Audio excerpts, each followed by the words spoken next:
Саламатсыздар ма, құрметті оқырмандар? Бұрынғы өткен ата-бабаларымыздың әділдік пен турашылдықты ту еткендігін ғасыр қайраткерлері Төле би, Қазыбек би, Әйтеке би және тағы басқа біртуар билер мен шешендердің өмірі дәлел болатындығын біз тарихтан жақсы білеміз. Олардың тура биде туған жоқ, туғанды биде иман жоқ деген сөздері бекер айтылмаған. Сыбайлас жемқорлықпен күресу Қазақстанның бүгінгі күнінің күрделі мәселесі. Үлкен әлеуметтік қасірет болып табылатын ол саяси даму тұрғысынан бір-біріне ұқсамайтын әлемдегі барлық елдердің қай-қайсында қатты алаңдататыны анық. Осы орайда арнаулы кітапханада Нұр Отан партиясы қызметкерлерінің қатысуымен студенттер арасында кездесу және кітапхананың тұрақты оқырмандарының қатысуымен дауыстап оқулар, тағы басқа мәдени шаралар өткізіліп, мерзімді басылымдар беттеріне мақалалар жарияланды. Және жемқорлыққа жол жоқ тақырыбында кітап көрмесі ұйымдастырылды. Сыбайлас жемқорлыққа қарсы күрес жүргізу дегеніміз бұл мемлекетте тұрақтылықты қамтамасыз етудің қажетті шарты деп айтқан екен кезінде Аристотель ғұлама.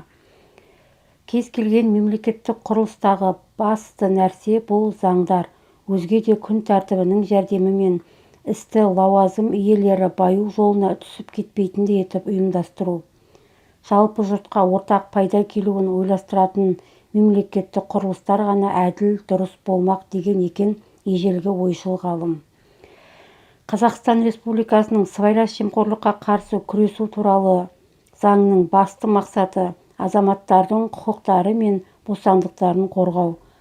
Сыбайлас жемқорлық көріністерінен туындайтын қауіп-қатерден ұлттық қауіпсіздікті қамтамасыз ету, жемқорлыққа байланысты құқық бұзушылықтың алдын алу, олардың жолын кесу және ашу болып табылады.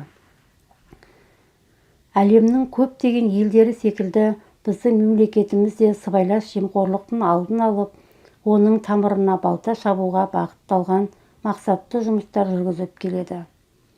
Қазақстан бұрынғы Кеңес одағы аумағында сыбайлас жемқорлыққа қарсы қолданылатын заң қабылдап, осы мәселе жөніндегі халықаралық конвенцияларға қосылған алғашқы мемлекеттердің бірі болып отыр. Сыбайлас жемқорлықпен күресті жеке қарау мүмкін емес.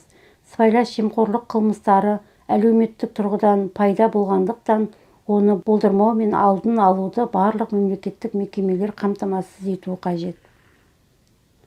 Бүгінгі кітап көрмемізге қойылған жемқорлық қоғам дерті әдістемелік құралында сыбайлас жемқорлық құқық бұзушылыққа байланысты Қазақстан Республикасы 2015 жылғы 18 қарашасындағы сыбайластық жемқорлыққа қарсы іс-қимыл туралы заңында ескерілген.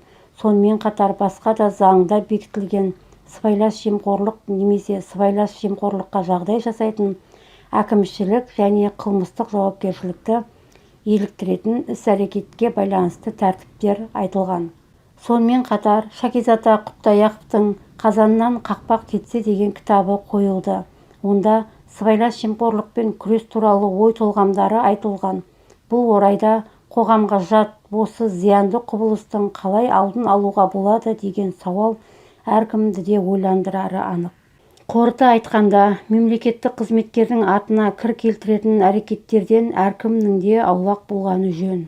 Мұндай заң бұзушылыққа қасақана барғандар қатаң жазаға тартылатыны да сөзсіз. Оларға біздің қоғамда да, арамызда да орын жоқ екенін түсінген абзал.